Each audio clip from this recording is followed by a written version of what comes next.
All right, 97.7 Outlaw Radio FM listeners, we got the one and only, we got hip-hop pioneer, legend, the list goes on. This man is pretty much the summarization.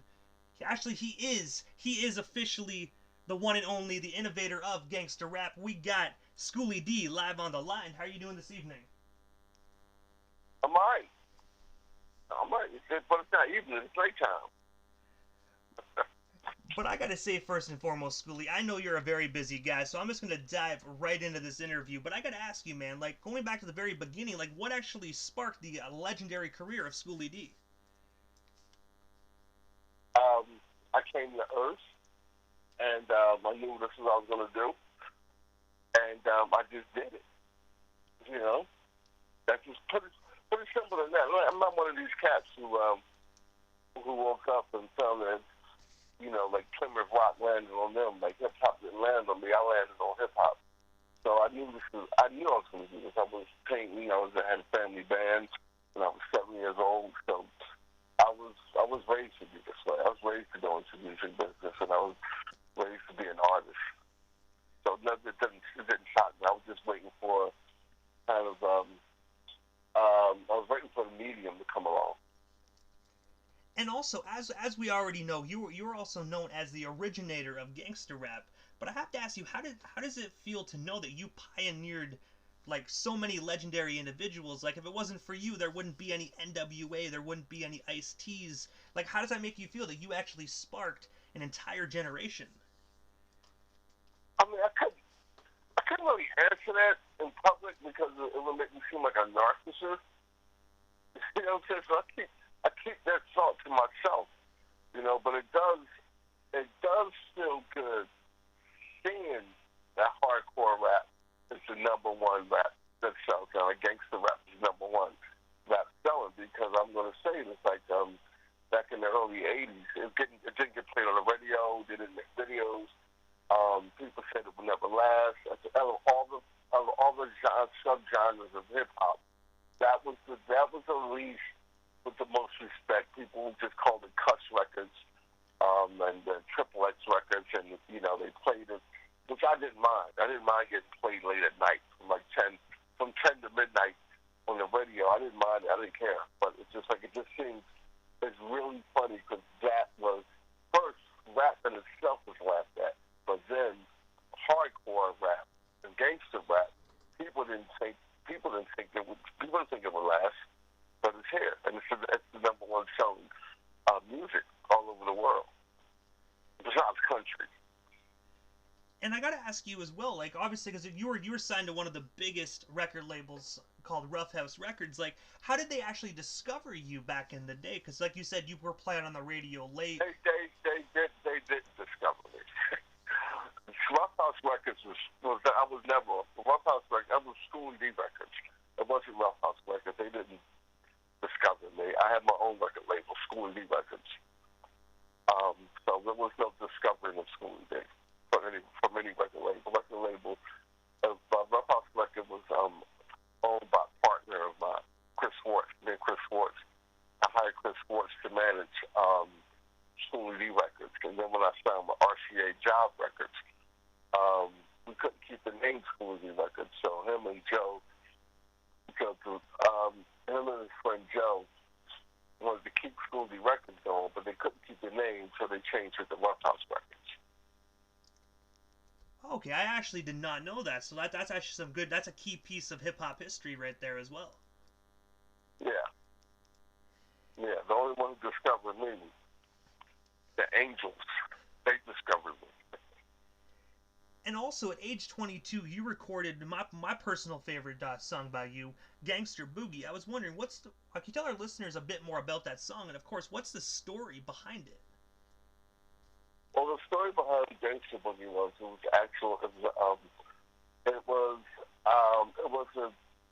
mixtape in Philadelphia for the summer before, in 1981. And it was at the end of the mixtape, and at the end of so the people would come back, they kept asking for just that song. So we turned it into a 5-minute tape. And then it was just like, well, you know what? I should just make it into a record. But at the same thing was like there was no labels were going to do it, and I got some advice. Lady B, and she just kind of like challenged me. She said, "Well, if no labels were going to do it, why don't you just start your own label?" So that's when I started in 1982. That's when I started Schoolsy Records. And that song was just kind of just like it was. In the moment, it was like rap was getting too much to the hip hop, to the big bop, and it was kind of like it was. There was a lot of cats trying to get on radio. It was like it felt like rap was all of a sudden was selling out. It was coming to pop, and before even pop, and that was an anti-rap anthem. That was for the kids that were out in the corners smoking weed, causing a little trouble. You know, teenagers and kids just being young adults doing shit, and nobody was making songs about it. So somebody challenged me, well, why don't you put that on record? Why don't you make the song about it? So that's how Gangster Boogie came along. And I gotta say, that is still a huge song today because I still hear radio stations playing that song this day, and that's like 30 plus years later. Yeah, it's actually it's 40 years. I started, so it's 40, next year it'll be 40 years. So it came out in 1982. So, and I wrote it in 1981. So it's the 40th year anniversary of Gangster Boogie. And I gotta ask you, and you know, it's like it's think about it, like a good, pure song. You know what I'm saying? A good, pure song that captures the moment, but transcends that moment.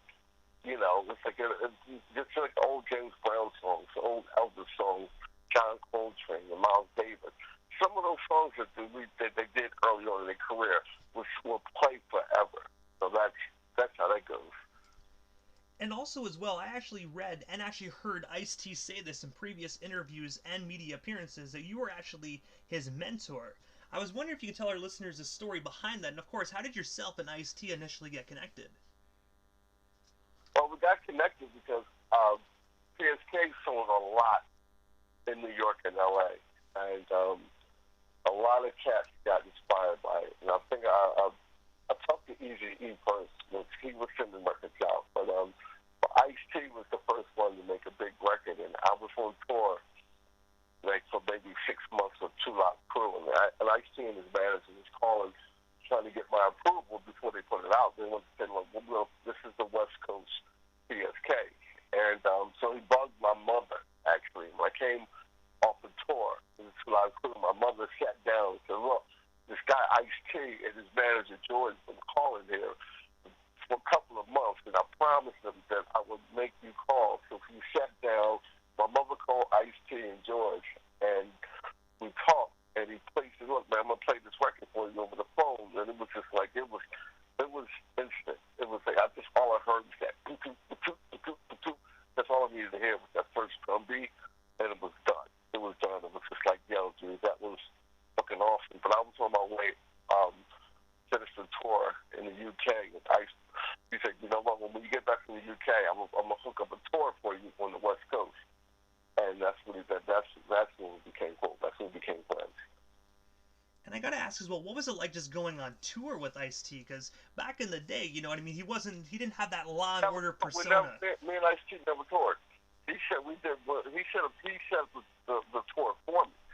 He said, I'm gonna introduce you to all these cats, and these cats were just kind of just like, well, we'll do like a little mini tour. The only show we were gonna do together in LA was the first gig, but when I didn't go home from England, I went straight out to LA, and I got strep throat, so I couldn't even do the first gig. And Ice-T went on stage, and he did enough songs for the both of us, and that's the coolest of that shit. He was just like, you know, I'll just don't worry about it, but you know, he said you should definitely do the rest of the tour. So I went up to Oakland, San Francisco. Too Short was up there, so that was the thing, and we worked together, but we never toured together. And also as well, in 1989, your song "Living in the Jungle" was actually on the soundtrack of A Nightmare on Elm Street 5, The Dream Child. I was wondering, how did you actually land that song actually on that soundtrack, and of course, what was it like actually just being able to have your song on a Wes Craven movie soundtrack? Well, I mean, it was like I was a big I got a lot of play in college radio. I didn't get, you know what I'm saying, and I got more play on college radio than broadcast radio. So a lot of these guys who went to college, when they was in film school, or in college studying film, they listened to a lot of school Z music. And so when some of these guys got out and started making films, they started using school Z music because that was like it was cutting edge, and it was like that is what you do. I mean, if you've seen any Quentin Tarantino movies, you know how much he loves old school funk and soul and classic rock. So it's all his movies. So that's what filmmakers do. That's what painters do. They go back to like what inspired them. So a lot of my music inspired a lot of directors and guys, film composers. So I got used in a lot of films. And I gotta say as well, did you ever have the opportunity to actually visit the set of Nightmare on Elm Street, or was it just strictly the soundtrack? It was. I wasn't. We did like we used some of the film, and I wasn't very that interested. I was recording, and I was touring, and I was like working so much. It was like when I was down, I was home. I just wanted to be home. I didn't want to do anything extra. And it's completely understandable. And honestly, the Nightmare on Elm Street 5 wasn't really the best part of that. Wasn't really the best part of that series, in my personal opinion. Yeah. The soundtrack was dope. Don't get me wrong, but the movie itself was eh. Yeah. So it was kind of like it was a precursor. It was a precursor to me working with Abel Ferrara and King of New York, and Bad Lieutenant, and so forth and so on. It was the same way with the thing. You look at it and you listen to it and you say, yeah, schooly music is definitely meant for film. Because there's a lot of music, even popular music, that just isn't right for film. But my music was definitely right for film, the way I produce it. And also, in the mid-'80s, you actually teamed up with DJ Code Money. And I have to ask you, how did yourself and him get connected? Because you guys had a phenomenal run together. Code just kind of walked up to me and he said, I want to be. He was still in high school, and he was like, I want to be a new DJ. And I said, well, let me listen to what you got. And I liked what he had. And, the week after, right after that, we did PSK. And I gotta ask as well, like, with DJ Code Money, do you guys still talk throughout the years? After PSK, of course. Yeah, we did plenty of records together. Yeah. And also, we still talk. And I gotta ask, like, cause I know you have a new album coming out. Like, is DJ Code Money gonna be actually premiering actually on your new record? Yeah, he is. Yes, he's on it. He's on more than a few tracks, and it's just like just having him around helps write a better song. Just having him in the room. And also as well, you actually performed the music and occasional narration for the animated series Aqua Teen Hunger Force. I was wondering if you could tell our listeners a bit more about that experience, and of course, how did that opportunity come to be for you? Well, working with Cartoon Network, I was working with them. I was one of the first guests. I think I was the first guest, me and Weird Al Yankovic, on Space Ghost Coast to Coast. And they had another cartoon, the Rudy and Go-Go Show, where they used my name for one of the characters, Jesse B. And I kept, they kept asking me, so what is it that you really want? I said, you know what, I want to write a Scooby-Doo song. When I was a kid, I always loved Scooby-Doo. Always loved those cartoon theme songs. I wanted to write a cartoon thing, and and then a couple of years later, after Space Ghost, and just doing little things with them, they came on with Aqua Teen Hunger Force, and they asked me to do the theme music for it. And then after they were just like, you know what, the theme music is so fucking good. Why don't you just score it, and why don't you be a narrator for it? Why don't you be one of the voices?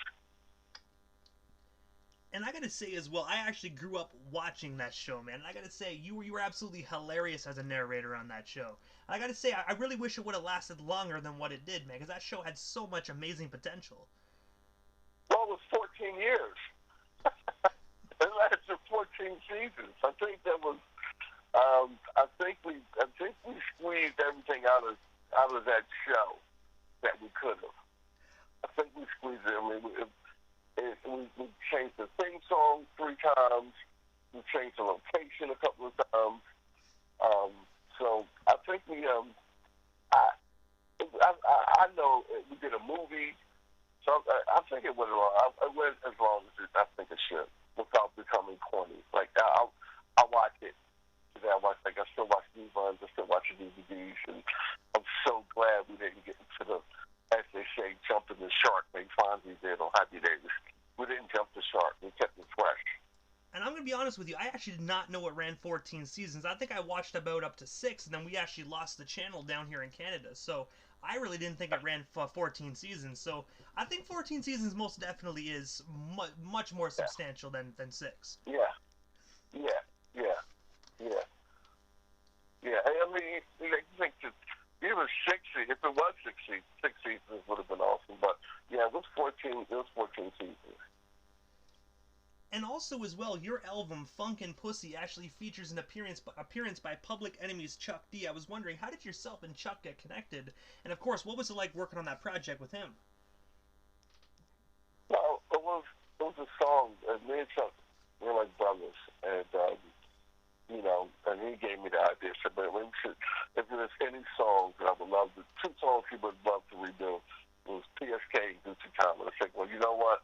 I'm going to do a remake of PSK. And I think he was still on Def Jam. I think he was getting ready to leave Def Jam, but maybe he was still on Def Jam. And it's just, when you are brothers, you just say, you know what, I'm ready to do it. And give them a call. They say, well, you know what, well, come up to Staten Island, or I'll come down to Philly, or just drive up, go to New Jersey, and you just do it. And it was just the studio. He did it. We did it. We hung out. We had fucking hoagies, and that's how it usually go with somebody somebody you're close to. I very rarely work with anybody that I'm not close to or I don't respect. So it's a rare moment that I'll just work with anybody. But just working with me and Chuck working together, it's just kind of like me and Chuck calling each other up and talking about our kids. And I gotta say as well, yourself and Chuck D had phenomenal chemistry together, man. Honestly, I gotta say, my personal opinion, Chuck D is probably one of the most influential artists actually out there, man. The substance that he has in his lyrics most definitely can spark the brain for hundreds of years to come. Yeah, and that's on stage together. It's like, we performed together. We did the tour, Hip Hop Gods, about 5 years ago. But even like if he comes in town, he's like, "Yo, come do a song with me." It's like we rehearse, and we always look at each other. We know each other's moves, and that's another rarity. Getting 2 rappers on stage who don't step over each other's lyrics, just step over each other in one way. I move left, he moves right, so. It's just like we have a brotherhood. And also as well, aside from your music and movies here for a moment, I also read that you are actually a painter and that you actually do woodworking, making furniture. I was wondering, do you actually sell your paintings or woodworkings? And of course, where can we actually check out those pieces? Well, they go fast. They do go fast, and you can go to Big Hurt, School D Big Hurt. You can see some of the T-shirts from the work, and I just sort of stuff with these. I do galleries and showings in New York, and Philly, San Francisco. So I have a new show coming up in New York, but it's I also did a few years ago. I did the OK Player up in Brooklyn, the Roots Gallery. So a lot of times when I do these galleries, I just sell out of everything. So my paintings and my artwork, they go fast. Sometimes it's like the paint is not even dry, and one of my friends is buying it. So it's the painting and sculpting. That was my first love before music. I was doing that since I was 3 years old. So it was then the music came after. And I gotta say as well, you have some phenomenal, phenomenal woodworking as well. I'm gonna most definitely keep my eye on the site, and hopefully I can Yeah. snag a piece before someone else does. They're probably all done. But it takes so much to do the wood, but they go fast. They go fast. So I'm working on a new set right now for late fall in New York. So keep your eye out on it. And also as well, as we mentioned about a little while ago in this interview, that you actually have a brand new record coming out. I was wondering if you can tell us what can our listeners expect from this particular record when it does get released to the general public, and of course, what is the estimated release date of this project? Well, it should be this summer because it got held back because of the coronavirus. It got held back 3 times. So the first single is coming out. It got accepted. Actually, me and Ice-T and Chuck D, we did songs together, 2 songs. Me and Ice-T finally did a song together. I think he played this night, the real hardcore. That got accepted for National Record Day, and it actually sold out already. It's actually by the wax, and it's like 4 different colors: purple, yellow, green, and blue. And there's a video for it, and this is the first official single did a video for Real Rhymes and Real Raps. But the music is very analog. I was recording with the computer. I just dumped all the computers and just went back to my drum machines and my SRs and my drums. And my daughter actually plays bass on one of the songs. She's amazing. It's a Schoolie D record from the 80s, but it's not. Don't worry, it is not dated. I'm not talking about like flipping keys and smacking women. It's a Schoolie record. It is a very analog Schoolie record, and I even mixed it. I went back to Studio 4 to mix it, and it's going to be on Symphonic Schoolie D Roughhouse Records. And also as well, your management. But it's very danceable. I was going to say, your management actually as well sent me over a couple joints, I believe, from this brand new record, and the one that I'm going to be playing directly after this interview is actually Real Rhymes and Real Raps, and I was wondering if you can tell our listeners a bit more about this song, that way they can wrap their head around it when they do hear it for the very first time. It's danceable. When I wrote the lyrics were very, let's just say the lyrics weren't very kind. And my girl looked at me and she was like, I think I need to challenge you to change those lyrics.